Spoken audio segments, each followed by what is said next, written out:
Hi guys, I am Ayushi और mentor for law entrance exams and welcome to law digest. इस video में हम month of March 2021 के current affairs, legal current affairs cover करेंगे। So start करते हैं इस वीडियो को। फर्स्ट इज मार्च 2021 में किसने रिज़ाइन किया था from the post of chief minister of Uttarakhand? The correct answer to this one is option A, that is Trivendra Singh Rawat ने रिज़ाइन किया था। अब बात यह आई थी कि उत्तराखंड में इलेक्शंस होने थे एंड कोविड के टाइम पे elections were not possible, the assembly elections were not possible and Trivendra Singh Rawat was an MP but not an MLA, so he had to get himself elected to be an MLA, to be a part of the state legislative assembly, and that is why he had to resign because ये mandate है constitution में, people representation act में, कि आपको MLA होना चाहिए within a period of 6 months to be the chief minister. Then question 2 says Lok Sabha और राज्यसभा दोनों ये जो टीवी हैं इनको मर्ज कर दिया गया है और क्या बना दिया गया है? इनको बना दिया गया है सांसद टीवी। नेक्स्ट क्वेश्चन है कि अब त्रिवेंद्र सिंह रावत के रिज़ाइन करने पे obviously a new chief minister came into being. Who is ही?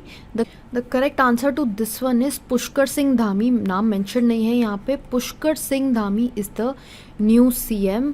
तीरथ सिंह के बारे में भी बात आई थी but finally Pushkar Singh Dhami is incumbent chief minister of Uttar Pradesh. Next is Karnataka high court ने किस एक्ट्रेस के अगेंस्ट ये बोला था कि वो FIR क्वॉश नहीं करेंगे over her remarks on the protesting farmers? तो जब फार्मर्स प्रोटेस्ट कर रहे थे तो एक बॉलीवुड एक्ट्रेस ने जो ट्विटर पे काफ़ी एक्टिव हैं, तो the answer is very easy for this question, that is Kangana Ranaut. She posted that ये जो फार्मर्स प्रोटेस्ट कर रहे हैं, these farmers are terrorist. She made a reply to a post by Rihanna who was supporting these farmers protest, and she said that she's fool and these farmers are terrorists. Then next question है कि how much percentage is reserved for locals in the private sector jobs in Haryana? तो जो नया bill आया है उसके under ये बोला गया कि ये जो प्राइवेट सेक्टर में जो जॉब्स होंगी वो हरियाणा के लोगों के लिए रिजर्व करी जाएंगी टू द एक्सटेंट ऑफ 75%। इसको लेकर भी काफ़ी कंट्रोवर्सी हुई कि इतना रिजर्वेशन प्राइवेट सेक्टर जॉब्स में क्यों दिया जा रहा है to the people.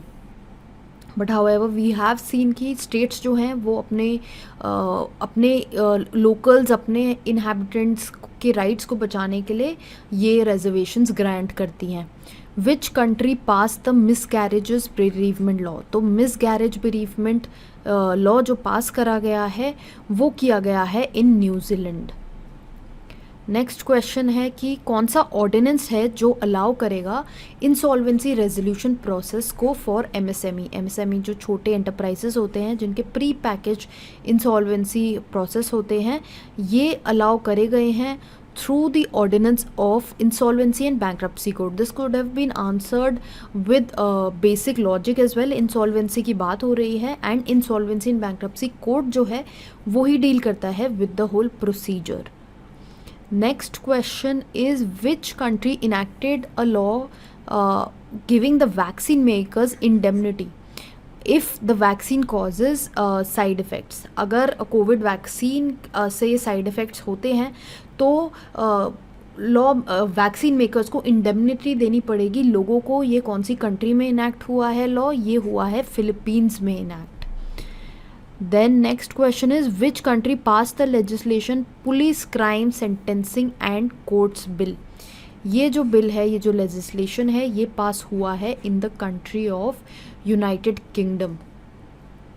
Moving forward, which high court released a man after 20 years?